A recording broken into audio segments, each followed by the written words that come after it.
gave everybody a 5-minute passing time. Thank you all so much for joining us this evening. My name is Jackie Colicchio. I'm on the Executive Council for the Environmental Law Section of the Colorado Bar Association, along with David Beckstrom, our moderator.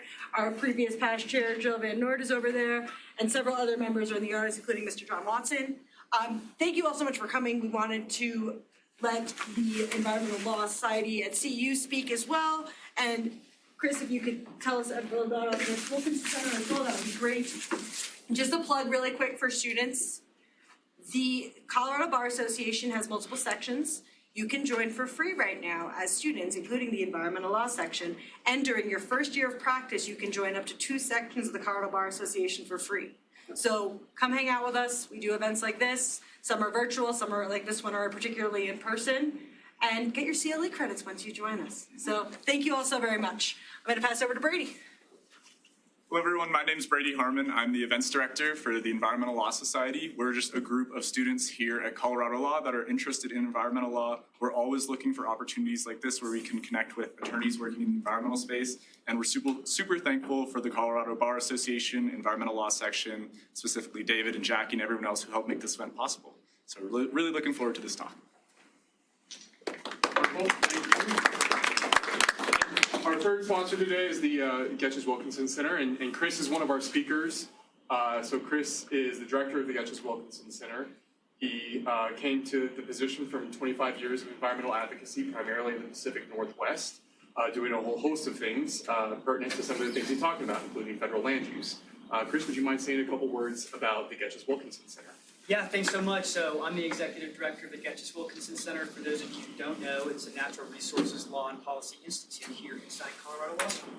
So we've been in operation for about 30 years, named after Professors David Getches and Charles Wilkinson, who were, of course, important figures in the history of natural resources and water law here in the American West. And so we're doing our best to continue their legacies of scholarship and impact in the field, and we're working with the students to try to connect them to opportunities in the working world here in Colorado and other places. And so really appreciate the partnership with the Bar Association and all the attorneys out there in the community who work in the environmental field to get to know our students. They're doing great work as well. Excellent. Thank you so much, Chris. Thank you for hosting us. On that note, I'm going to just remind everyone that we are hosting a bit of a mixer. After the CLE presentation today, just right next door in the common area, we'll have some drinks, refreshments, and some food. We would encourage both students and practicing attorneys to attend, discuss your practice, strike up a conversation. If you don't, I'll make you. You will. And with that, I'll introduce our last 2 speakers. To my left here, we have Will Tour. Will Tour is the director of the Colorado Energy Office. The Colorado Energy Office focuses on Colorado energy policy and decarbonizing energy across the entire spectrum. He comes from a whole host of prior positions. I'm not even going to try to name them all, including director of the Southwest Energy Suite, which now I'm efficiency. I got the first 2, and further back in history, mayor of Boulder for 6 years. Will's going to be speaking today on Colorado's Greenhouse Gas Reduction Roadmap 2.0, which was released just about a month and a half ago, as well as some of the overarching policy of state and federal greenhouse gas reductions. Next to Will, we have Clay Clark. Clay is the manager of the state's climate program, housed at the Air Pollution Control Division. Clay is a former member of the Attorney General's office, where a number of folks in this room work, myself included. And in his current position, he oversees the development of greenhouse gas reduction programs and regulatory strategies, primarily focusing on sources of greenhouse gases from transportation to larger stationary sources such as industrial. With that, I'm going to turn it over to Will to give us an overview of Colorado's climate efforts. Will, you're welcome to go to the lectern or stay comfortable where you are. I think I'll just stay here and talk. So it's wonderful to be able to be here today for this conversation. And I think I would start by saying that Clay and I will probably be covering many of the same topics, but from somewhat different perspectives because of the different orientations that our offices take. And I've been in this position for a little over 5 years. When Jared Polis was elected governor, I joined his administration. really to help coordinate clean energy and climate strategy. And it has been, I would say, the best job I've ever had in my life. This is just such a moment in time to be able to be working on clean energy and climate in the state of Colorado. We have a governor who is strongly committed to clean energy and making a difference in climate. We have a legislature that, while we may occasionally have our disagreements between the legislature and the administration, is fundamentally aligned on wanting to make significant progress. And over the last couple of years, we have had a federal administration that is also aligned with that vision, and in particular through the passage of the Infrastructure Act and the Inflation Reduction Act, we have just a historic level of federal resources supporting decarbonization efforts at the state level. So back in 2019, we worked with the legislature to adopt statewide greenhouse gas reduction goals that were economy-wide goals. So we now have legislatively adopted targets of cutting greenhouse gas emissions in half below a 2005 baseline by 2030 and achieving net zero emissions economy-wide by 2050. After the passage of that legislation, the governor tasked the Energy Office with leading a multi-agency effort that also involves significant collaboration with members of the public and stakeholders and affected industries to really develop a strategic plan for how are we going to achieve those goals. And that's our greenhouse gas roadmap.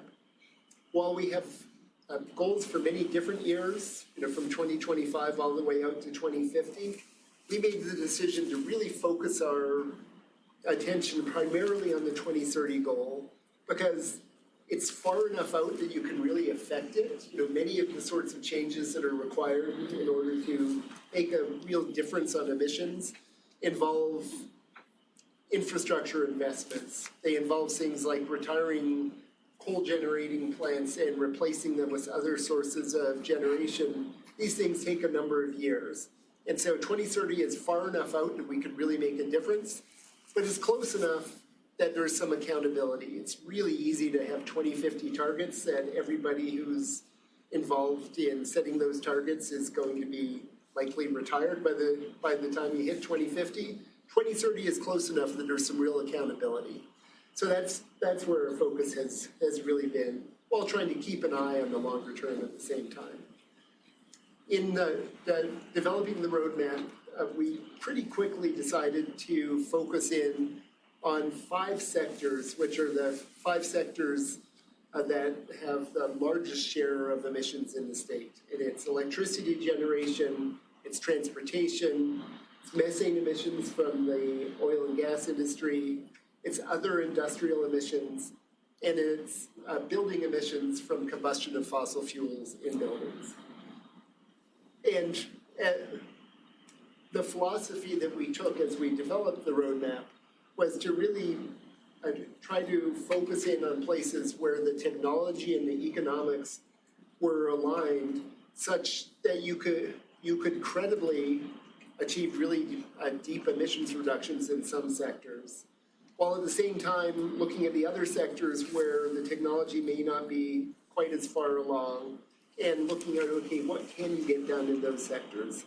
We wanted to make sure that we were adopting policies that would work for regular Coloradans. So one of the things that's been very important to the governor, both in the original roadmap and in a recent update to it, is that we want to make sure that we're doing this in a way that respects the challenge of being able to afford to live in Colorado. So there's a major focus on the idea that we don't want to be driving up the cost of living.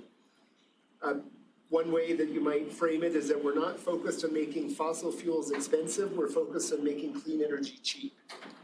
And we think that that is both the right thing to do, but also is the strategy that makes climate action politically durable. And so kind of coming out of that philosophy, a core element of our strategy has really been around decarbonizing electricity generation. Electricity was the largest single source of emissions in the state. our 2005 electricity baseline was over 40 million tons a year of greenhouse gas emissions out of an economy-wide total of approximately 170 million tons. So electricity by itself, really, really large emitter, but it's also the sector where there are the greatest opportunities for reduction. And if you were to go back 20 years, Colorado was extremely heavy on coal generation. About 68% of our electricity came from burning coal in 2004. As of 2022, the last year that we've got sort of full EIA data, that was down to 36%. And we are continuing on that trajectory of retiring coal and replacing it largely with wind, solar, and batteries. In 2019, we worked on legislation that set a target of an 80% emission reduction from the electricity sector by 2030, and effectively required electric utilities to develop clean energy plans where they could develop the plan and then their utility regulator would approve it, but that plan had to meet a technology neutral emission standard of 80% reduction. At the time, some of the utilities were pretty nervous about it. Would they actually be able to achieve this? What we've seen is that in fact, we are on track for utilities to significantly exceed that. When you average adopted electric resource plan reductions across utilities, we're on track for between an 84 and 87% emission reduction by 2030. And that's actually before a filing at our Public Utilities Commission yesterday, where one of our utilities, Black Hills, that had been one of the utilities that was very nervous about their ability to achieve an 80% reduction, just revised their plan because there are so many opportunities for low-cost renewables to actually displace existing use of their gas generation. They believe they can achieve an 89% reduction at no net cost to ratepayers. This is essentially being enabled by the fact that low-cost wind and solar are able to replace higher-cost legacy fossil generation, especially on the coal side. So by the end of this decade, there will be no coal generation left in the state of Colorado under sort of binding agreements, some of which have been incorporated into air regulations, others have gone through our Public Utilities Commission. The very last coal unit in the state will retire no later than January 1st, 2031. So that's a sort of central element of our climate efforts. Another big element is really around how do we maximize the value of that clean electricity by using it to displace fossil generation in other sectors. And so that really means moving from burning gasoline in cars to use of electric vehicles, moving from combusting diesel in trucks and other heavy-duty vehicles to electricity and potentially hydrogen. It means moving from combustion of fossil fuels for all of our industrial heat to, in at least some applications, using industrial heat pumps. And sort of, we just a couple of weeks ago announced state grants to the first industrial heat pump deployments in the state. We're going to see, for instance, the Anheuser-Busch facility outside of Fort Collins replacing their gas-fired boilers with industrial heat pumps, projecting a 78% reduction in their on-site emissions. We're also seeing chip manufacturers replacing boilers with heat pumps. And we think there are many additional opportunities, including electrification in the oil and gas sector. And then when it comes to buildings, there are huge opportunities for replacing combustion of natural gas, or in some cases propane, in buildings to provide the heat by replacing those with high-efficiency electric heat pumps, or replacing them with geothermal energy and thermal energy networks. So there's an emerging interest in many places across the state in actually developing thermal energy networks where there are underground pipes connected to geothermal heat pumps, basically, to provide heat rather than gas as a service to buildings. All of this relies on that clean electricity. So not going to run through all the details of the policies, but over the last 4 years, we've had a pretty remarkable set of pieces of legislation, public investment, and regulatory action in order to support this widespread electrification in other sectors. When it comes to vehicles, we've adopted clean car standards and clean truck standards that require manufacturers over time to increase the share of vehicles that they sell in Colorado that are zero-emission vehicles, either electric or hydrogen. We have created incentives for the purchase of electric vehicles, including tax credits of up to $7,500 for individuals for buying electric vehicles, and significant tax credits for medium and heavy-duty vehicles. And we've created significant public investment in infrastructure. Back in 2021, we passed transportation infrastructure legislation that will lead to about $850 million of investment in infrastructure between now and the end of the decade. That is allowing us, among other things, to really rapidly build out the electric vehicle charging network for the state. Because of this, Colorado has now moved up to the number 4 in the nation in terms of EV market share. Despite some of the things that you read in the national press about how the EV market is flattening out, we're certainly not seeing that in Colorado. I just saw the latest numbers from March. We had record EV sales here. 1 in 5 new vehicles in the state are now electric vehicles.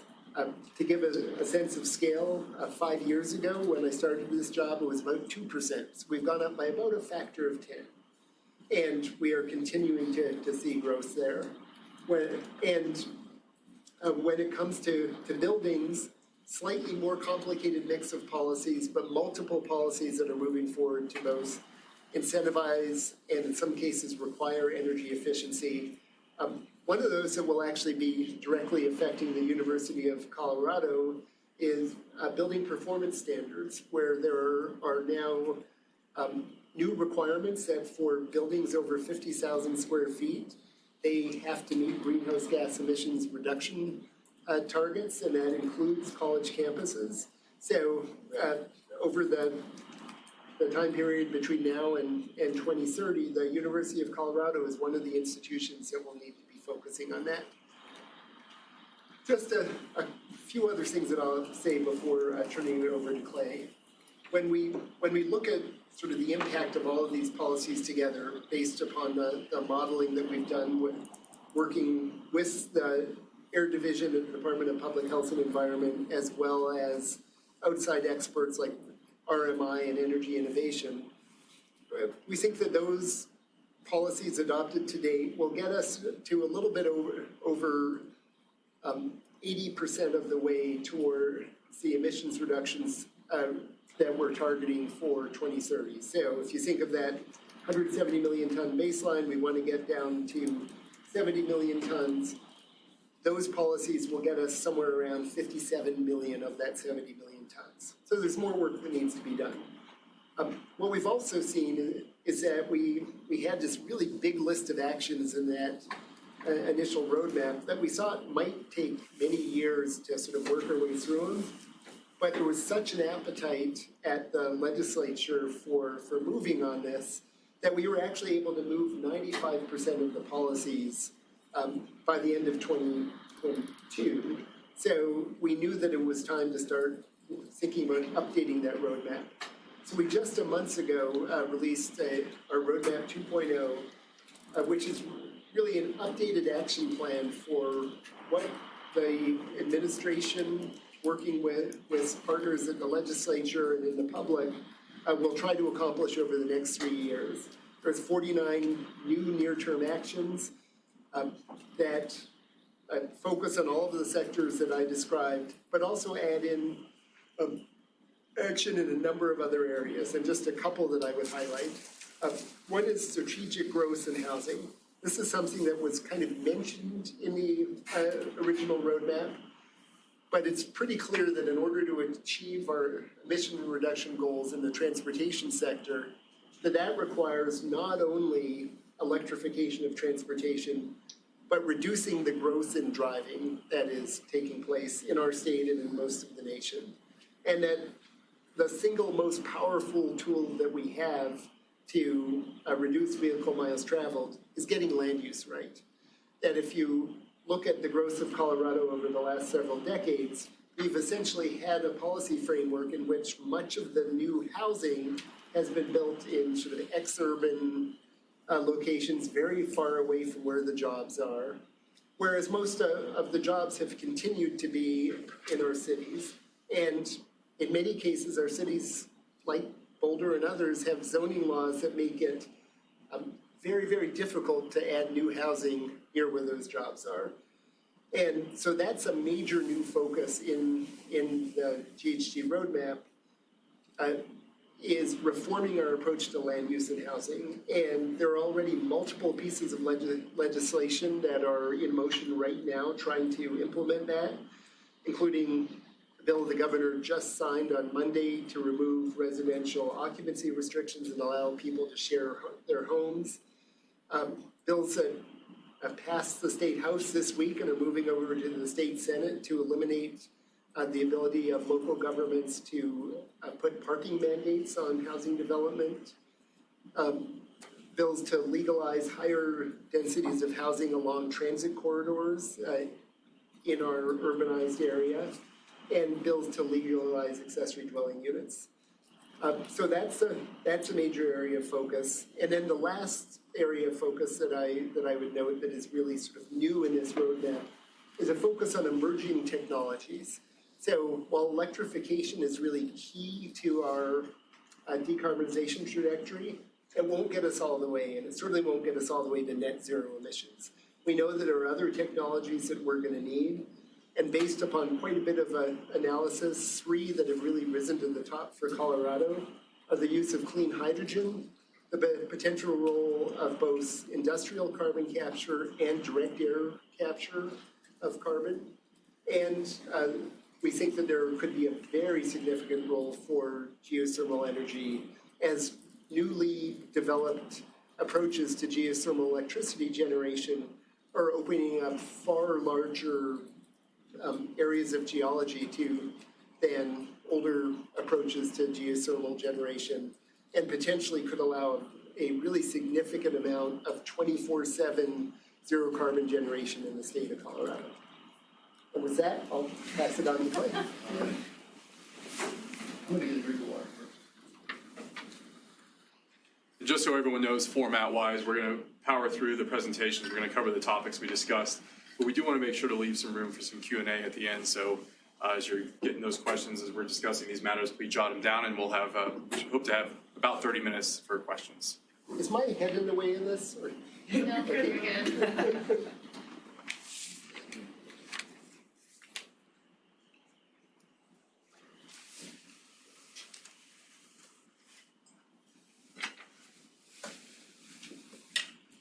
Let's see, to advance them on this one.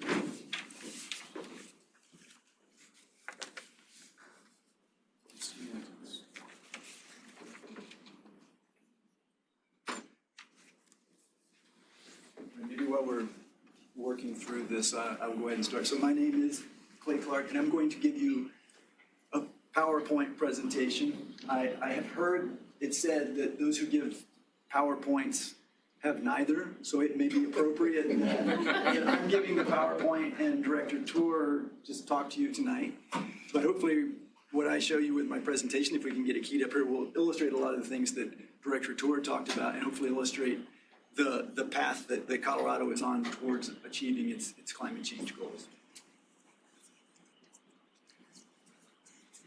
So with that, seems like you like that slide.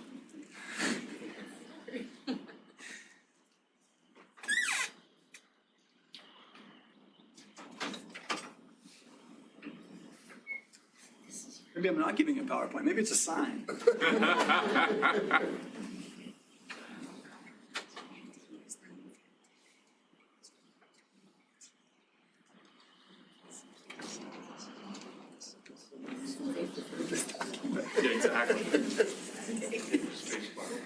Not everyone's as capable of it as you are.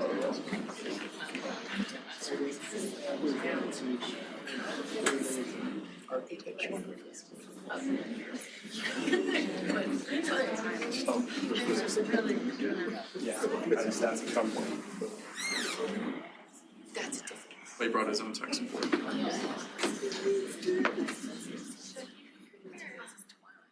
There we go. All right. Yay. So how do we, whoop, we're back.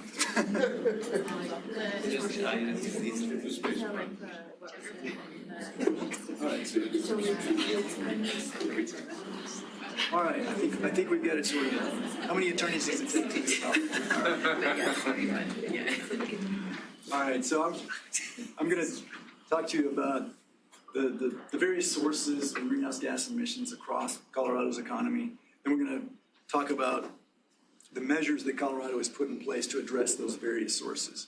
And then we're going to look at some modeling that's been recently completed to show the progress that Colorado is making towards its climate change goals, and then some comparisons of how we look against the national trajectory in other states as well. So jumping in. All right, can folks see that all right? So what is the largest sector as far as its source of greenhouse gas emissions in the state? And Director Tour touched upon it a little bit, but do folks know what the largest source of emissions when we talk about the sectors with the various greenhouse gas emissions? It's a quiet crowd. You've got an answer. We sort of have a clue in the heading up there. Right? What's driving emissions in Colorado? Was energy generation? And that, historically, that has been correct. But for the reasons that Director Tour was talking about, if we look at that blue wedge, which is the power generation, right? That's coal-fired power plants, it's gas-fired power plants. Because of that shift to renewables, that wedge is actually getting much smaller. The wedge beside it, transportation. So that's actually the largest source of emissions in Colorado. And if you look specifically there, you see gasoline. So what we're talking about there, light-duty vehicles. That's the passenger vehicles that a lot of us came here tonight in, probably, right? So that's the largest source of emissions. So do people know how the emission limits on vehicles are set, or how that's determined? EPA. EPA? My counsel better know this answer, but that's right. So it's set at the federal level. It's EPA. It's actually EPA and NHTSA jointly set the vehicle emission standards, and that's because the Federal Clean Air Act actually preempts states from setting their own vehicle emission standards. The exception to that is California, because before there was a Federal Clean Air Act, California actually had its own program to address vehicle emissions. And so California, through the Clean Air Act, can actually seek a waiver to adopt its own vehicle emission standards. And then through Section 177 of the Federal Clean Air Act, states can then opt to either default to the federal standard, or through Section 177 can actually adopt the California vehicle emission standards.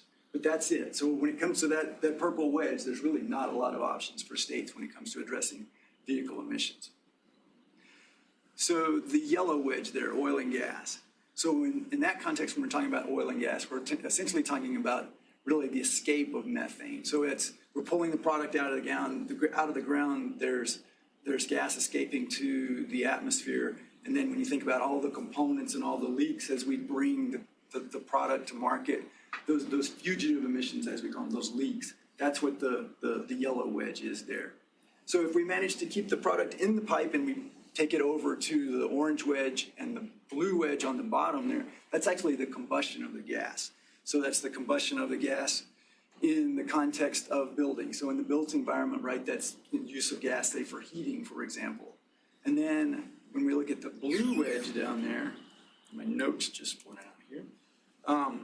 The blue wedge is the use of gas and other fossil fuels, but primarily gas. You think about it for heating or for powering in the manufacture of products. Also within that blue wedge are gases, sometimes industrial gases, or what sometimes referred to as F gases. They're the fluorinated gases, things like hydrofluorocarbons, SF6, NF3. those are things, NF3 is primarily from semiconductor production, SF6, HFCs come from a variety of applications, but for insulation, for different foams, for different other products. But those industrial gases have extremely high global warming potential, sometimes as much as 1,000 times what CO2 is. So those gases are very potent, but those are also gases that are emissions that show up in that blue sector there. And then finally, the green there is primarily methane emissions as well, but that's things from, you think about, say, feedlots or dairies or landfills. It's that methane that's typically escaping into the atmosphere as well.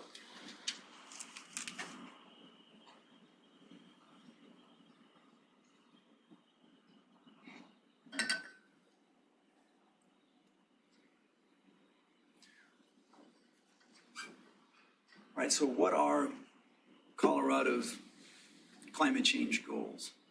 So, as Director Tour mentioned, in 2019, the legislature established economy-wide goals of reducing our greenhouse gas emissions 26% by 2025 and 50% by 2030.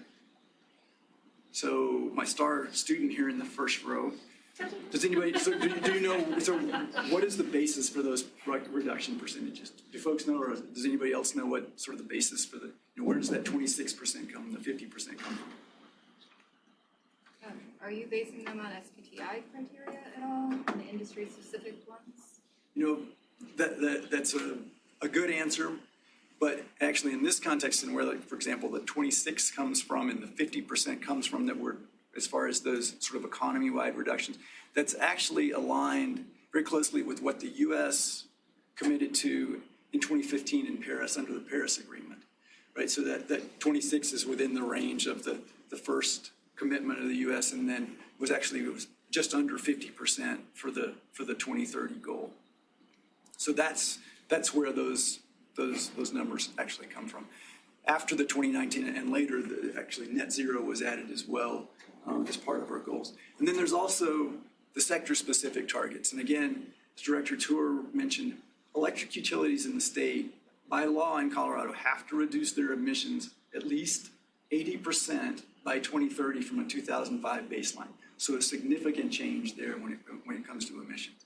Similarly, the gas utilities also have reduction requirements. You can see that out by 2030, they have to reduce their emissions 22%. That's actually from a 2015 baseline. Oil and gas sector, deep reductions there, again, from a 2005 baseline, 36% by 2025, 60% by 2030. And then why did the baselines change, Clay? That's a good question. I mean, it seems like they're Again, sort of tying back to the Paris Accord, 2005 is the baseline that was used in the Paris Accord. But I will say the 2005 baseline, while it may not sound like, was actually a long time ago. And it is very difficult to backcast and know what emissions were back in 2005. 2005 predates, for example, the federal greenhouse gas reporting rule. So it's very difficult oftentimes to know with much specificity what the emissions or what the baseline was back in 2005. 2015 is actually a better year to use for accuracy, in that you've got you have the benefit there. You have a lot more reported emissions from the sources. So why does it change? 2005 again sort of aligns with what was agreed to in Paris, but the 2015 number is often used because again it's a better number for setting a baseline and having more accuracy. And just because we're in a CLE and we've got a room full of lawyers or soon to be lawyers, for reference, the targets that you see here are in two different statutory bodies. Most of them are housed in the State Air Act, the Air Pollution Prevention Control Act 257105 of Colorado Revised Statutes. The electric utilities piece that you see there is really in two different statutory bodies. One is the State Air Act that I just mentioned, and then the other is the PUC statute. I'm going to huck that one to Jackie or Jill there to give you the citations. It's going to be in Title 40. It's throughout Title 40 for the Public Utilities Commission. David referenced the fun acronym, which is the PUC, but that's what regulates the investor-owned utilities in the state, which are Xcel Energy and Black Hills Energy, as Will referenced earlier. Several other utilities that are not regulated by the Public Utilities Commission have also committed to the 80% by 2030 voluntarily, including Colorado Springs Utility, Valley, oh God, Will, Flat River. Flat River Power, Tri-State? Tri-State, and several, Holy Cross, several have done it. Core. I only play at the PUC. Name utility. But that's where they're housed in Title 40. So the baselines are set by different statutes? Yes. Sometimes, as Clay said, they align with certain agreements and sometimes data collection, but also, I say this only partially to be funny, the legislature picks a baseline and we follow that baseline. That 2005 baseline, though, is, the economy-wide, when we talk about the 26% reduction in economy, I mean, really everything is sort of aimed at trying to achieve that overall 26% reduction by 2025 to 50% reduction by 2030, and that uses the 2005 baseline. And then also importantly, and it's denoted at the bottom of that slide and one underline, sort of all this work that we're doing is really the directive to also, as we develop the measures to address greenhouse gas emissions, to also, from the perspective of doing that work, also bring in benefits that also have local co-benefits or benefits to the communities, in particular, benefits to those communities that have been historically and continue to be disproportionately impacted by pollution and other environmental factors. So that is the DI community work that we do as part of the work when we develop regulations at CDPHE.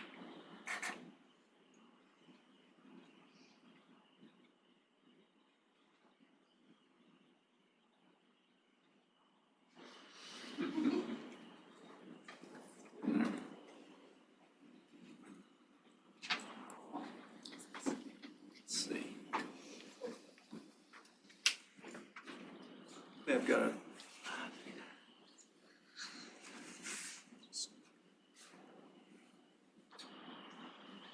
While Clay's addressing that, I'll just.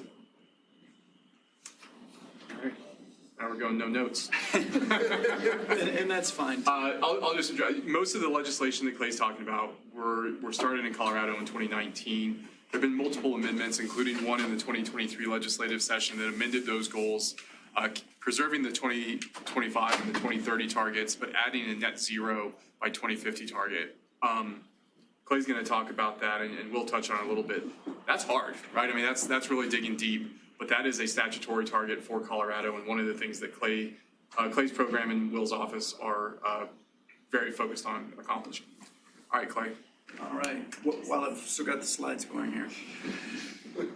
All right, and one thing I do want to clarify, what I am talking about is really, the regulations that Colorado is putting in place to address greenhouse gas emissions. That's CDPH is on point to develop air emission regulations to reduce greenhouse gas emissions across all those sectors that we looked at, in that donut chart, or I should say most of those sectors that we looked at in that donut chart. That is just a part of the work that Colorado is doing. There is this certainly an all-of-government approach when it comes to addressing climate change in Colorado. There's the work that the Energy Office is doing through incentives and grants, rebates when you purchase electric vehicles.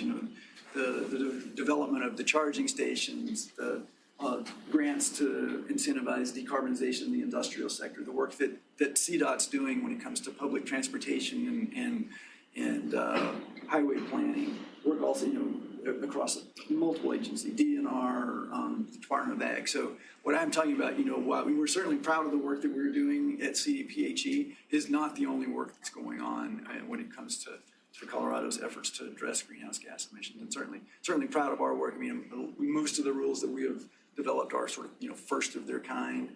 And, I think from a regulatory perspective and a CLE perspective, it's probably, the most relevant because those are regulations, but it is certainly, just one piece of what Colorado is doing to address climate change. So starting with the rules that we've put in place. So in 2020, Colorado became the first state to adopt the U.S. Climate Alliance's model framework for the phase out of hydrofluorocarbons. Also a first of its kind regulation, the GIM regulations, GIM 1 and 2, address specifically more traditional manufacturing, the largest manufacturing facilities in the state. The GIM 1 rulemaking covers those facilities that are defined to be what is called trade exposed. Those are facilities that operate in a broader, at the sort of, on the international stage. The GEM 2 regulation, a much broader range of facilities. The trade exposed facilities in Colorado are essentially it's cement and steel. The GEM 2 facilities range from everything from the Suncor refinery to the largest breweries, Molson Coors, Anheuser-Busch, ethanol producers, Leprino, which is the largest manufacturer of mozzarella cheese in the country. So GEM 2 is a very wide array of facilities that are required. As you recall, the target for the industrial sector is a 20% reduction by 2030. So cumulatively, each of those facilities have their own emission limit under GEM 2, but collectively it achieves that, a 20% reduction across all those facilities. What's also important to note about the GEM rulemaking is also there's a trading component there. So for example, if a GEM 2 facility goes below its 2030 obligation, its emission limit, for every ton it goes below that 2030 emission limit, it generates a credit. So say in 2025, a facility reduces its emissions such that it's below its 2030 emission limit, that generates a credit. But before facilities can enter that trading market, they have to reduce emissions on site up to the social cost of carbon. And within disproportionately impacted communities, they have to reduce emissions on site up to 150% of the 2030 social cost of carbon. So moving down the list there within the industrial sector, the next thing that's up there is the midstream oil and gas rule. That's actually a proposed regulation that's before the Air Commission on their agenda for later this year. But midstream oil and gas, while you would think that would be in the oil and gas sector, that's actually in the industrial sector again, because we're not talking about the fugitive emissions there. What we're talking about is actually the combustion to push the product through the line. So you think about the large engines and compressor stations that are essentially pushing that product, bringing it from the upstream production out through and deliver out to the end use. And so in the midstream, that midstream oil and gas sector is actually the largest subsector within the industrial sector. So next on the list there, Director Tour talked about the clean energy plans. So that's the plans that each utility must develop to show how it's going to be on track to achieve that 80% or greater emission reduction from its 2005 baseline. The role that CDPHE plays there is actually to evaluate and to verify that those plans, as developed and filed with, typically with the Public Utility Commission, that those plans will in fact achieve that 80% reduction. And then there's this year-over-year verification to assure that the utilities are following that resource plan. Similarly, for the gas utilities, there's the clean heat plans, which are much like the clean energy plans, but again, we're talking about gas utilities. And again, CDPHE plays the role of verifying that those plans will in fact achieve the reductions.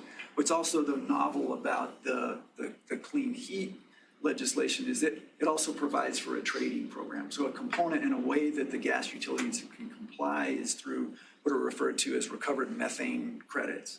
And so those credits are generated, and you think about, we mentioned things like dairies or landfills where you have this methane that would otherwise be escaping to atmosphere.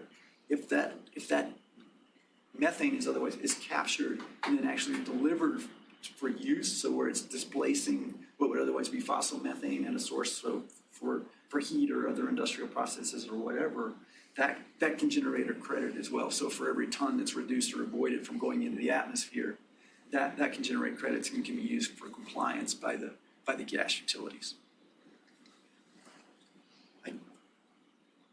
All right, we got one. All right, so building performance standards. So Colorado was the first state to adopt statewide building performance standards. And they, again, Director Tour touched on this, but those building performance standards sort of vary based on building type, but the overarching requirement of that regulation and what's achieved there is, again, it's this 7% reduction through 2026 for those covered buildings and 20% through 2030. And so that, in compliance there is shown through, efficiency. So we're reducing the amount of energy used or reducing the combustion of the gas on site at those buildings.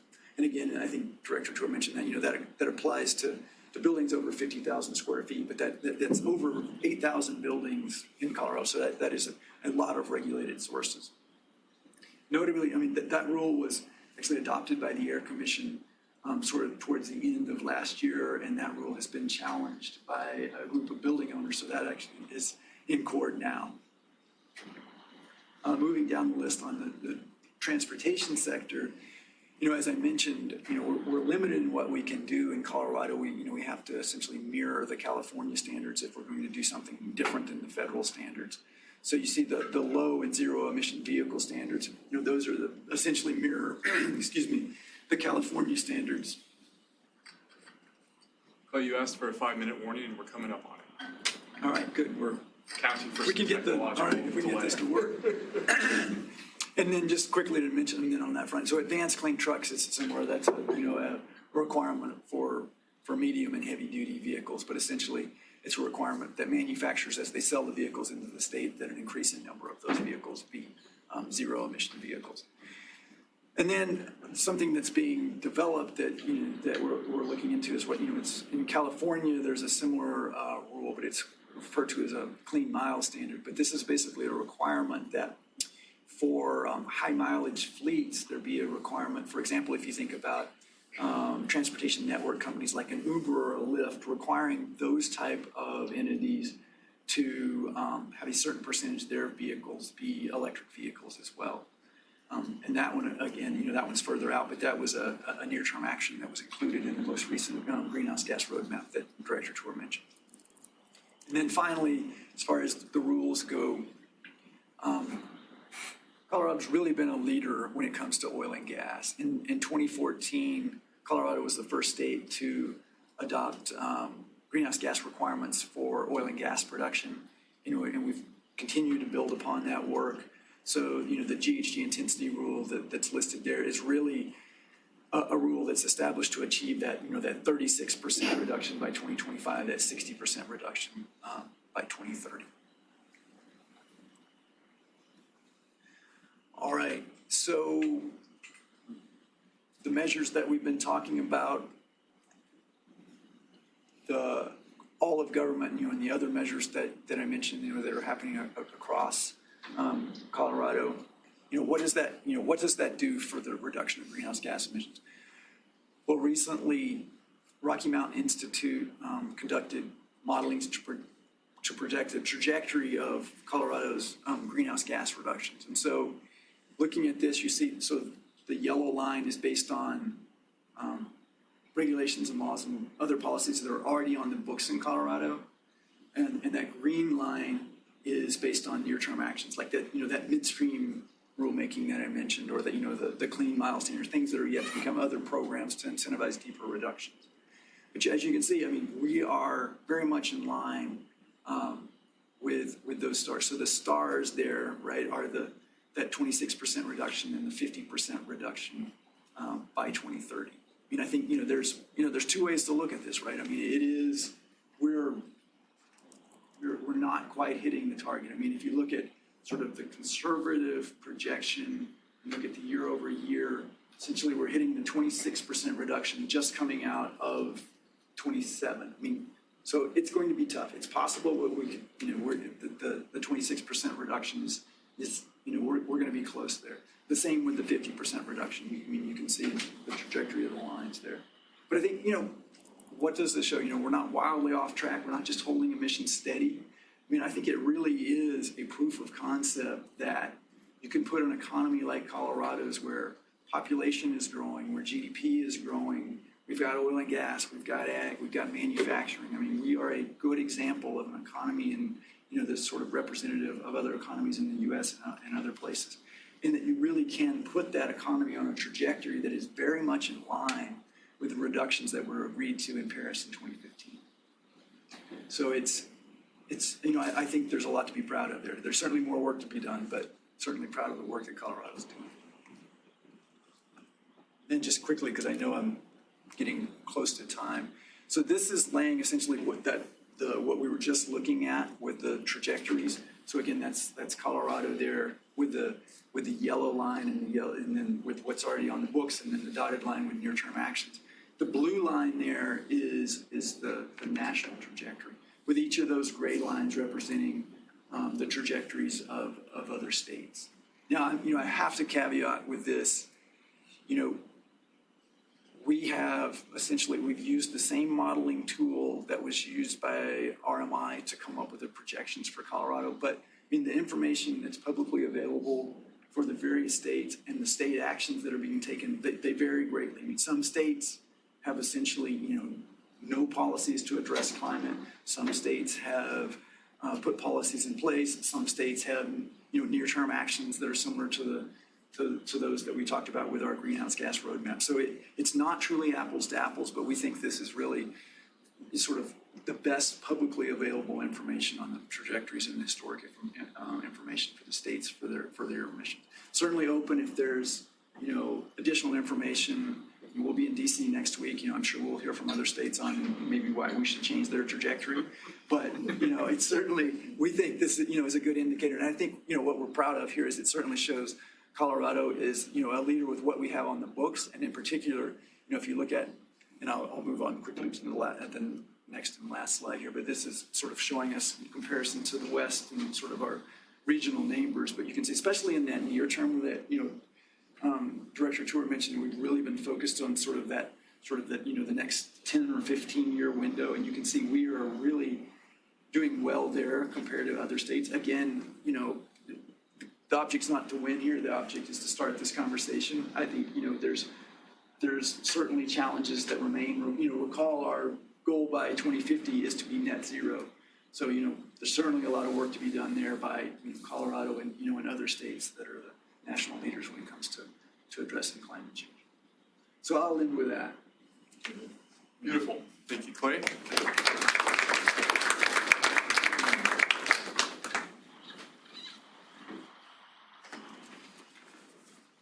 PowerPoint anxiety now. I know, yeah. Don't trust this thing. Mine always here, it's fixed. All right. It's fixed.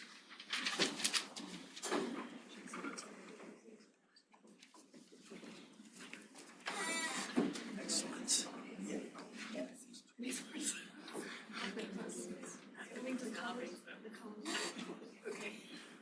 All right. Okay, well, that's really interesting information on Colorado's program. I really appreciate the presentations we just heard, and I guess I would just like to start by echoing what Director Tour said at the outset, which is this is a remarkable time to be doing this work. And I'm going to focus on what's happening at the federal level, primarily on regulations of oil and gas and renewable energy production on federal public lands. And it's also a remarkable time to be doing work in this field as well, because we have an administration that's very forward-thinking and wants to see change.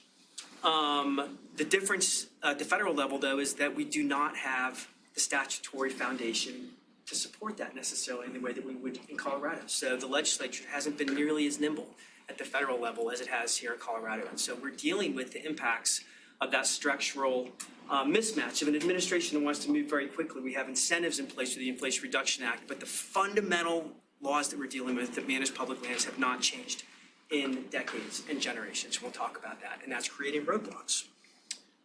And so I'm just going to give a little bit of background information on fossil fuel production on federal public lands, and then an overview of the policy initiatives that are moving right now. And everything that I'm going to talk about, all the final rules, there's a package, have all happened in the last 10 days.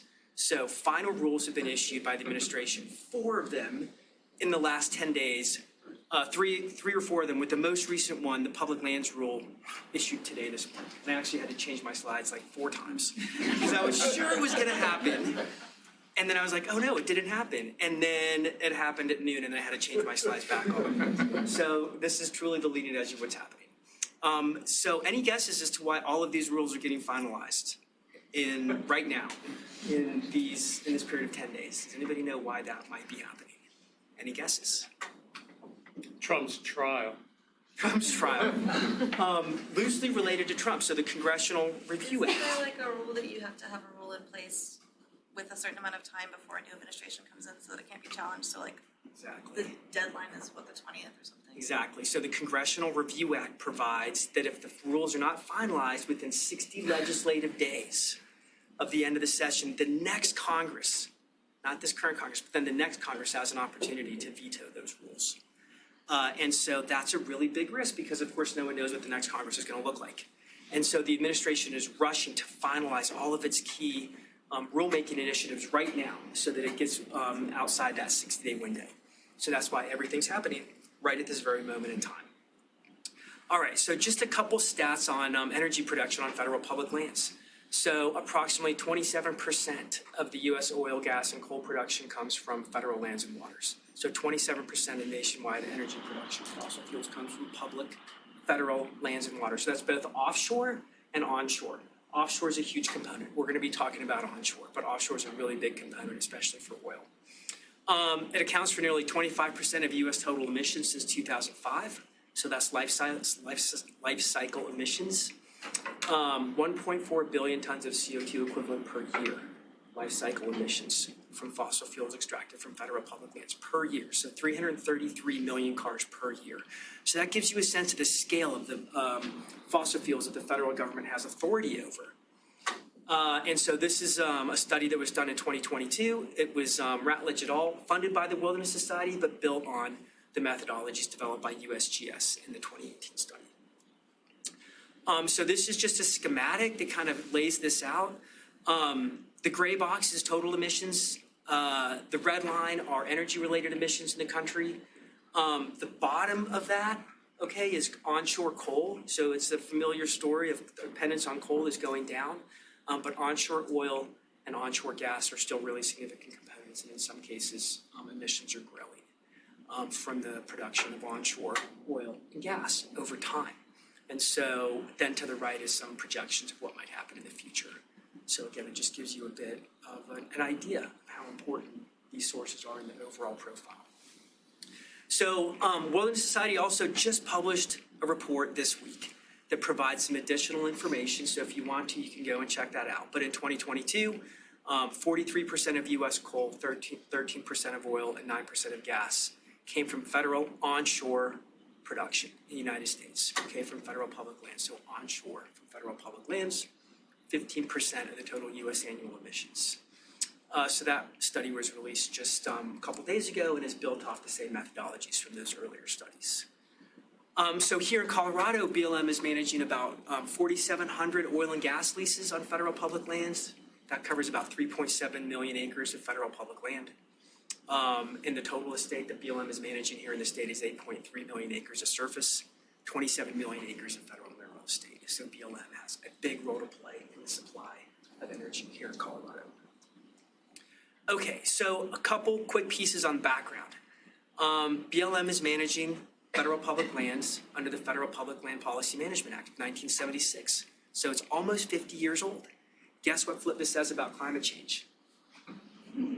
Not much. The Mineral Leasing Act is even older, 1920. Hard to believe. The Mineral Leasing Act is 1920, really has not been updated. And authorizes the leasing of coal, oil, natural gas on public lands. What do you think the Mineral Leasing Act says about climate change? Yeah, not very much. So here in Colorado, the legislature said we have these greenhouse gas reduction targets. Those targets were built on our Paris international obligations, right? Key to Tier 2 are international obligations. Federal public lands, the story is much different. We have no statutory mandate to decarbonize energy production on federal public lands. There's no statutory clarity that what BLM should be doing when it's reviewing how much oil and gas to sell, how much renewable energy to permit. There's no clear mandate for the agency to link its decision-making either to carbon emissions generally. So there's no clear mandate for BLM to consider greenhouse gas emissions in making oil and gas leasing decisions substantively. They have to do that procedurally under NEPA, but there's no clear mandate for them to base their decisions on those considerations. And there's clearly no link between our international greenhouse gas reduction obligations and the Paris Accord with our federal land management system. So there's a massive gaping hole there, and there's a lot of debates about whether the land management agencies have existing authorities they can use to close that gap, or whether they don't have those authorities. And of course, the Supreme Court and the major questions background is lurking in the background of that whole conversation. So it's a really interesting time. So I'm gonna fly through some of these rules, but big picture, I want you to take away the sense that the playing field is shifting on federal public lands and how the Bureau of Land Management and the federal government, the agencies, the administration, are either incentivizing renewable production or tightening the rules that apply to federal onshore oil and gas. And so the first piece is this is the onshore oil and gas leasing rule, again finalized less than a week ago, and it basically is modernizing the fiscal system that applies to federal onshore oil and gas. And so it increases the bonding requirements significantly, increases the royalty rates, increases the minimum bids and base rates, and then establishes a preference for future leases in areas that have existing infrastructure and high potential, and it has a preference against areas that provide important wildlife habitat and cultural sites. And so it's making it more expensive for oil and gas operators to extract oil and gas from federal public lands. And so in many ways, this is bringing the system up to existing market standards. The federal royalty rates were well below market for decades. And so this is a modernization of the financial rules that apply to onshore oil and gas. And it's a really important piece of the overall puzzle. Methane waste prevention rule. We talked a little bit about methane waste as a source of greenhouse gas emissions in Colorado. This is also getting attention at the federal level. But again, the statutory foundation for this is the Mineral Leasing Act.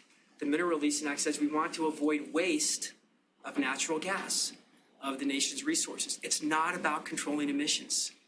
It's not about controlling emissions as it is in Colorado. It's about preventing waste of the natural resource of the gas. And so BLM has to be really careful about how it shapes the rule and provides a foundation for the rule. But the big thing is that the Inflation Reduction Act authorized a requirement for payment of royalties on waste gas. And so this is the first time that BLM is implementing that requirement, which is a royalty for gas that is avoidably lost on federal public lands. So that's a big deal, provides a financial incentive, not just a stick, but a carrot, if you will, to avoid waste. And so that does have a co-benefit for emissions. But BLM can't say this is specifically for control of greenhouse gases. It's to implement the waste requirements of the Mineral Leasing Act, the Inflation Reduction Act. Okay, so that's on the oil and gas side.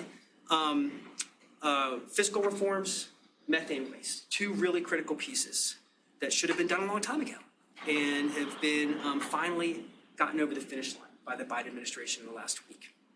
On the renewable side, what the administration is doing is lowering the barriers, financial barriers to development of renewable energy projects on federal public lands. So this rule was issued, Renewable Energy Rule, April 11th, 2024, lowering costs and providing incentives for renewable energy production. So increasing transparency and certainty in the leasing and right-of-way process for renewable energy producers.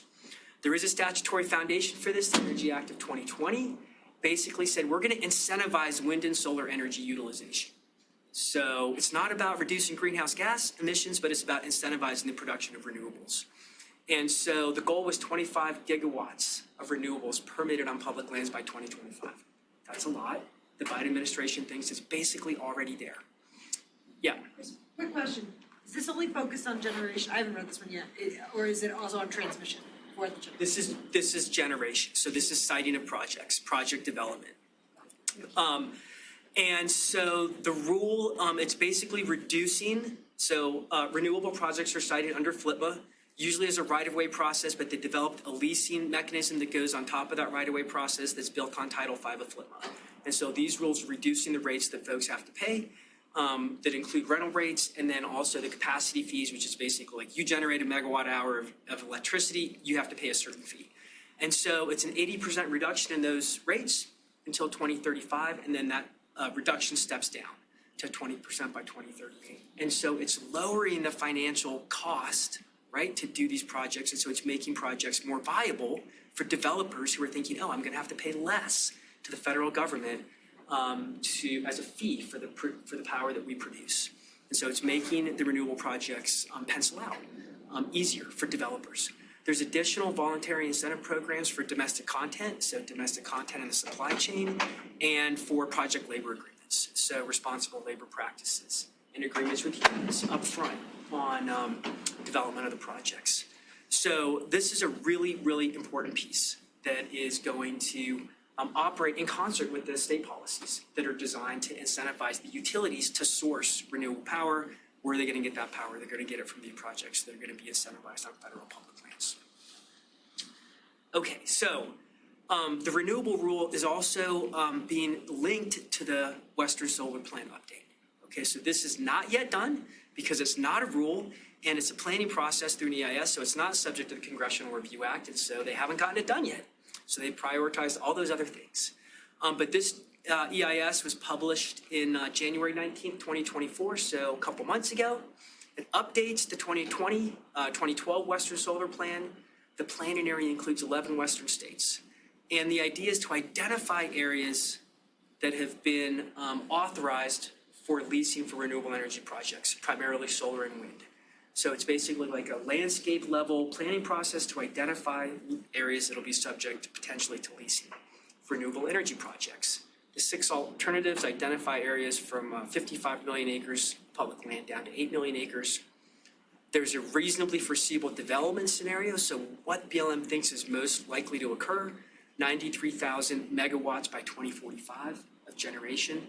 That's about 700,000 acres of public land that'll be used under this plan.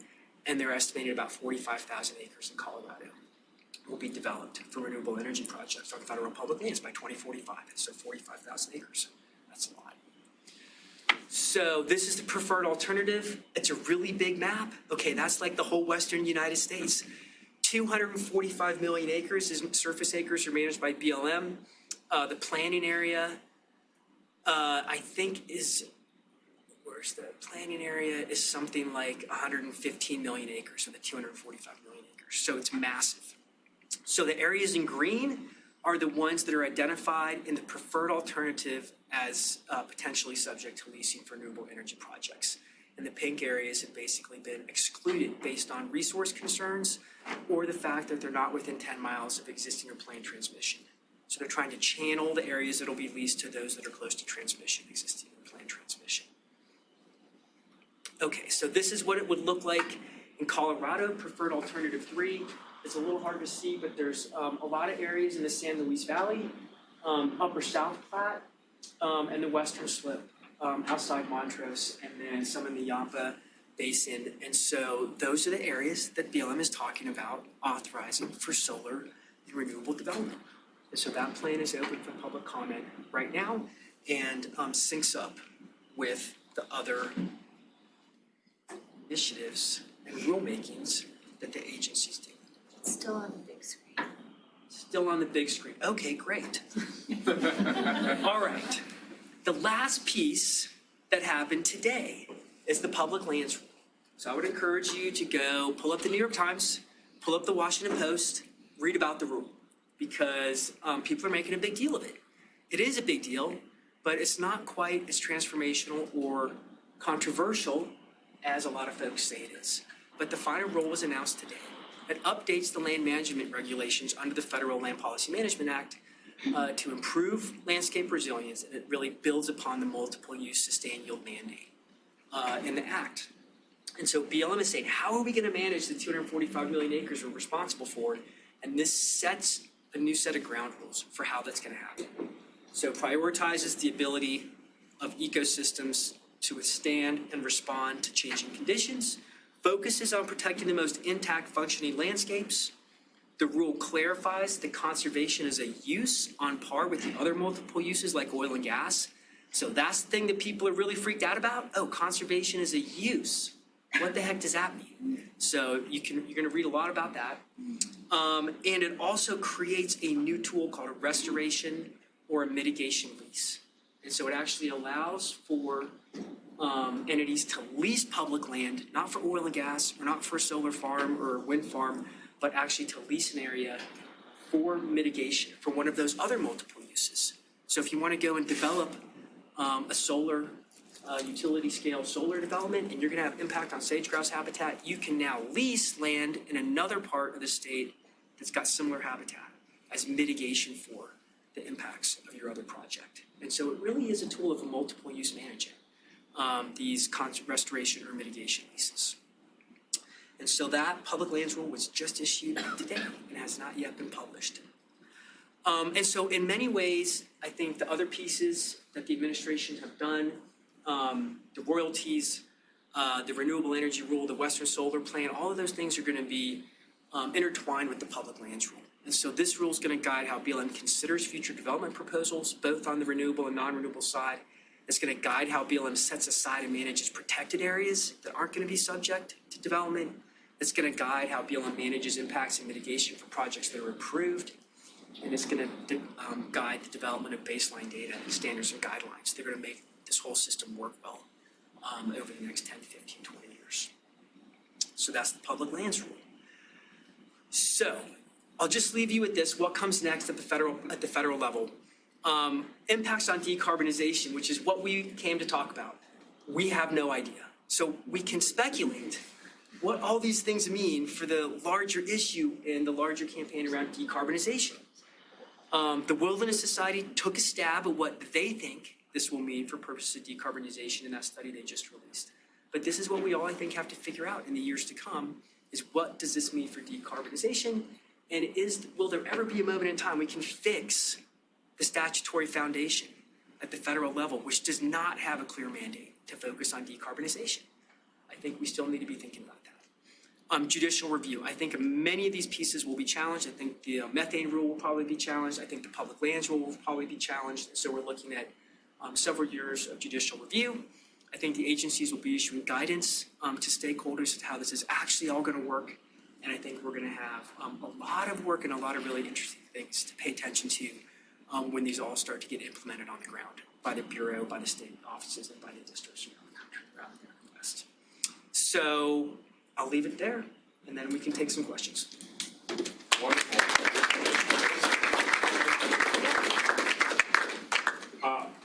I'll kick us off with the question because I think, Chris, you gave us a really interesting segue into a conversation.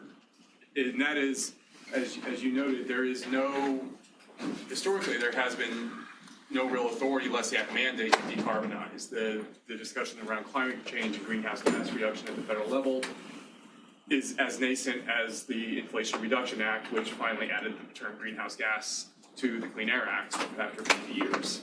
I'm wondering if our speakers could speak to some of the other ways that we have or might need to use a little more creativity in how to decarbonize the economy and how we might approach things when there might not be just a clear authority or mandate.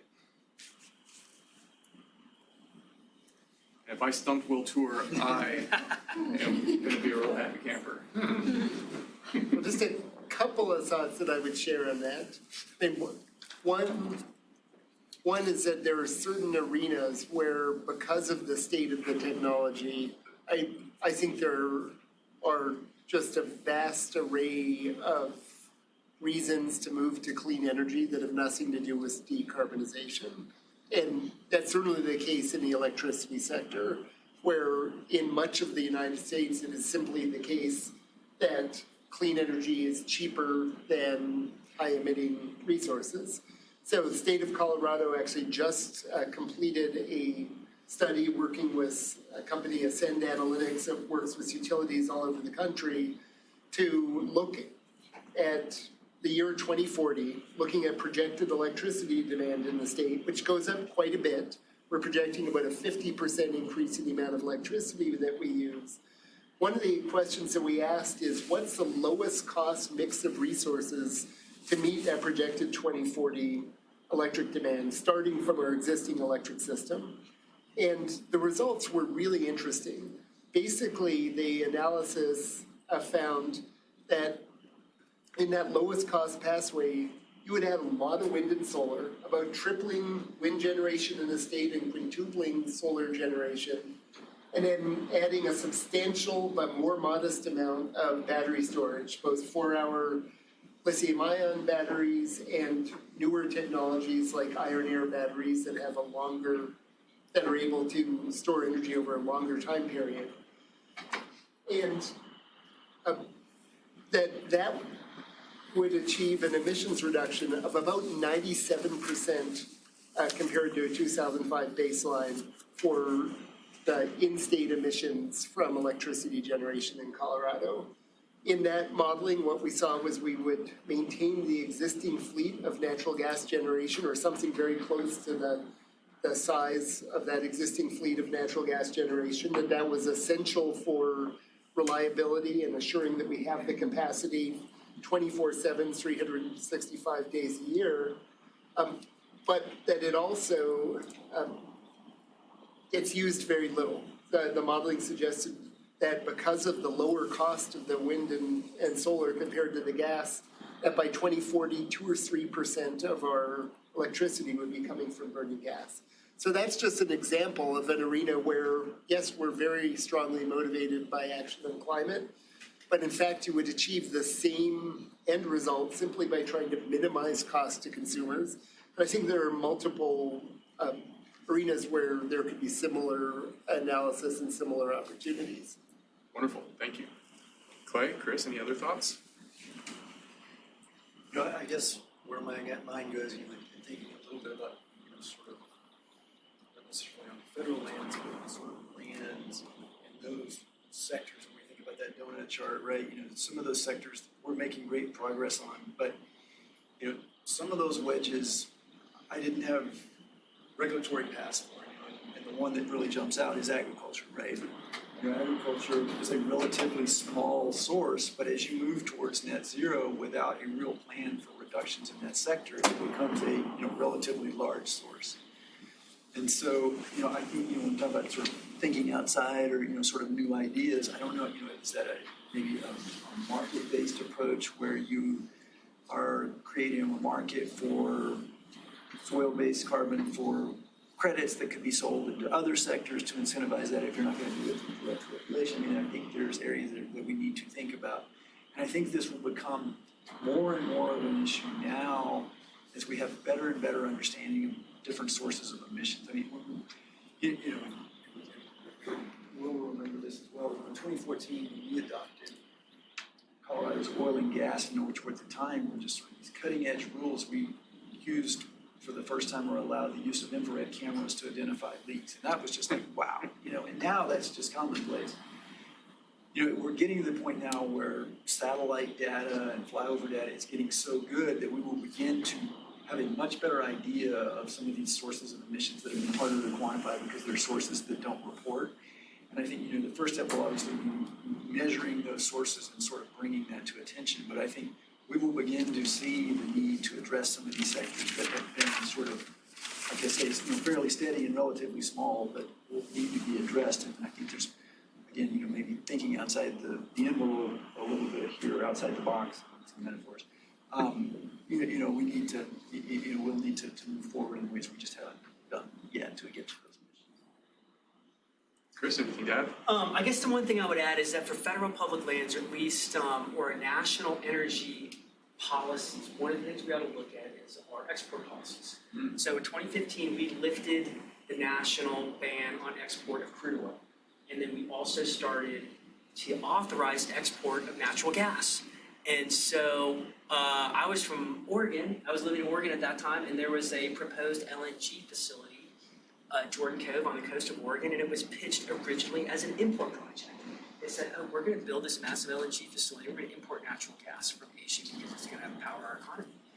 And then 10 or so years into that campaign, they flipped around and said, no, this is actually an export project. And it had been claimed as an export project the entire time. And so there's been such a boom of production in oil and natural gas on federal public lands over the last 20 or 30 years. That's a story in and of itself.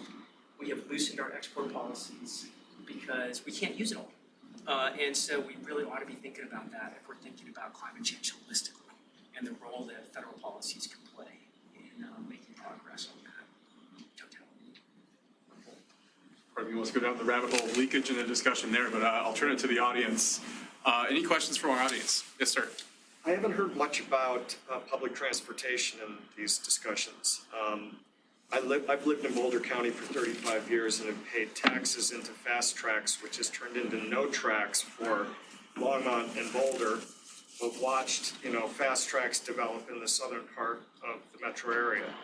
At the same time, I see widening of highways, I-25 and elsewhere, but I don't see any public transportation. By what are your offices doing to either mandate or incentivize with a friendly legislature to get this built? Because that not only gets to your greenhouse gas goals, it also reduces the ozone problem in the Front Range, which is a non-attainment. So I can speak to that. There are a number of, I think, really interesting things moving in this arena. One of them was a rule that we didn't talk about, but that was adopted by the State Transportation Commission in December of 2021, pursuant to legislation earlier in 2021 that for the first time both authorized and directed the State Transportation Department to plan to try to reduce greenhouse gas emissions. Before that, sort of similar to at the federal level, there was no statutory mandate or authorization for the Transportation Department to focus on those emissions reductions. Now it is part of their mission to help achieve those economy-wide targets. And so the Transportation Commission in December of 21 adopted really the nation's first, arguably the second, but the first one that actually works, greenhouse gas pollution standard for transportation plans that requires both the state transportation plan as a whole and the plans adopted in different metropolitan areas. Like here it would be the plan adopted by the Denver Regional Council of Governments to meet certain greenhouse gas emissions reduction targets. And the first big impact that had, and it was a pretty significant impact, was it forced DRCOG to rewrite their metropolitan transportation plan and remove a major highway expansion that had been planned for many years, which was expanding I-25 essentially north of T-Rex up to US 36. And similar to what happened with T-Rex, it would have required billions of dollars in investment to basically do a giant trench in order to expand that highway. That was pulled out of the plan, and about $900 million that had been scheduled for that purpose was instead moved over to public transit and to making streets safer for bicycles and pedestrians. Much of that funding is focused on bus rapid transit corridors in the Denver metro area. Another piece that is in motion right now is very much focused on the train question that you raised. And this gets a little bit wonky, but one of the reasons that it's been very difficult for RTD to move forward on Northwest Rail is because Burlington Northern owns those tracks. And for commuter rail, which is what Denver to Longmont, Boulder and Longmont rail would be, there's no legal obligation for them to provide access for commuter rail, so they can sort of charge whatever they want.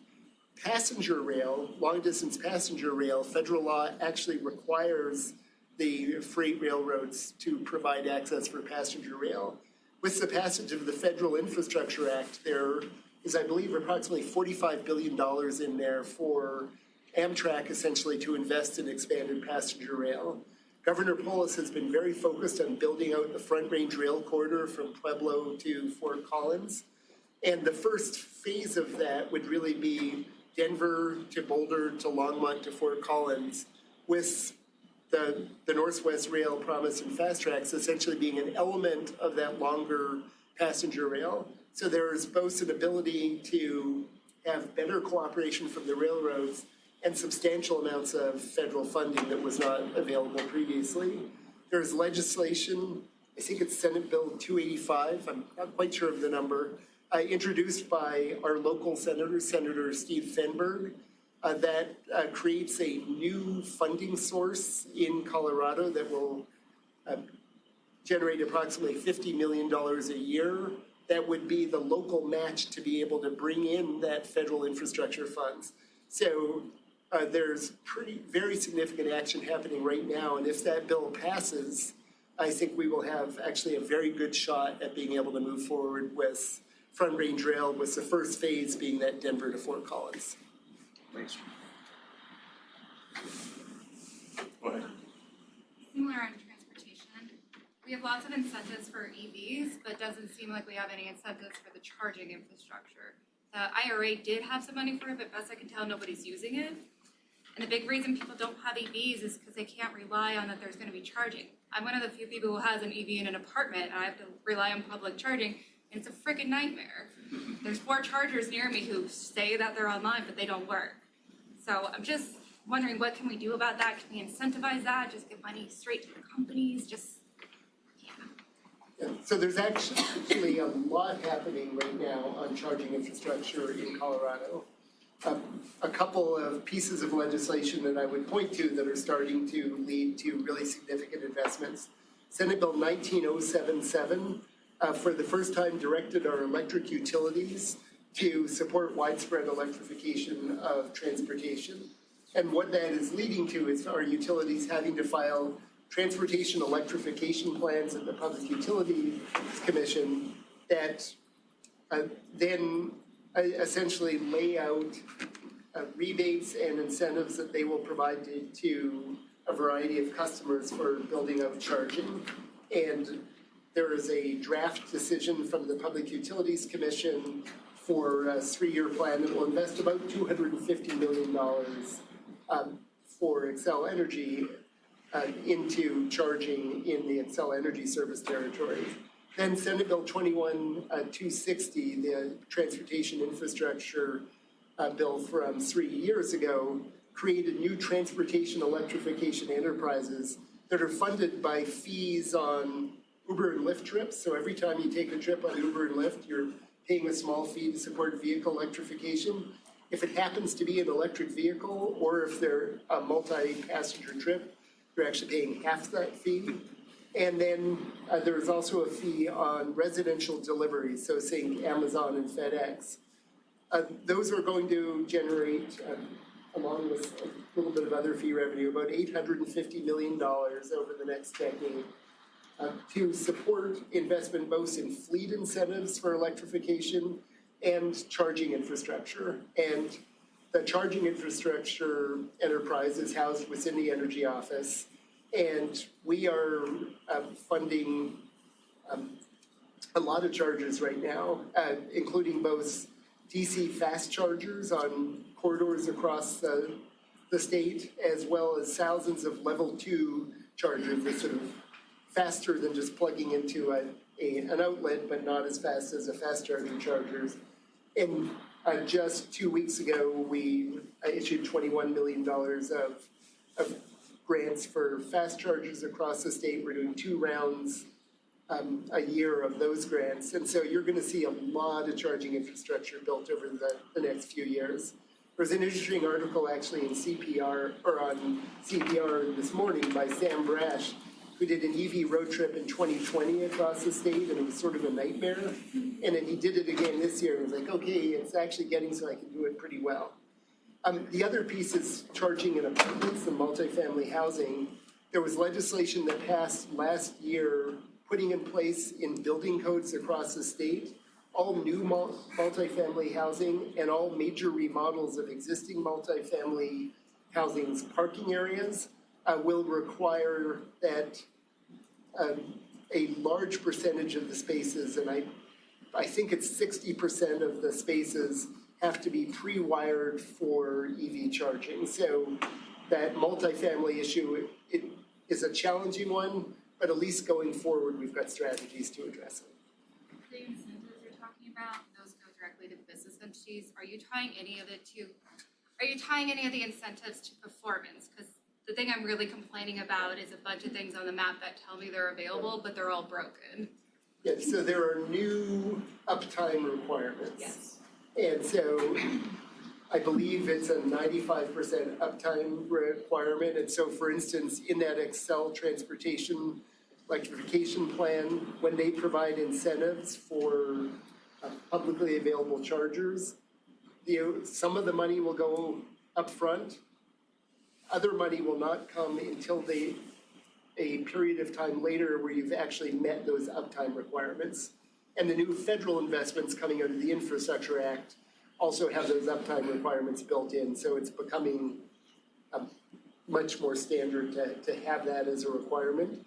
The other interesting piece to this on the fast charging side is that the one charging network that actually works really well is Tesla. And the Tesla network historically was only available to Tesla owners. They are now opening that up, more and more to other entities. Their charger is also, or their charging connector is becoming the standard for new vehicles. And we never used to provide funding to Tesla because it was a proprietary network.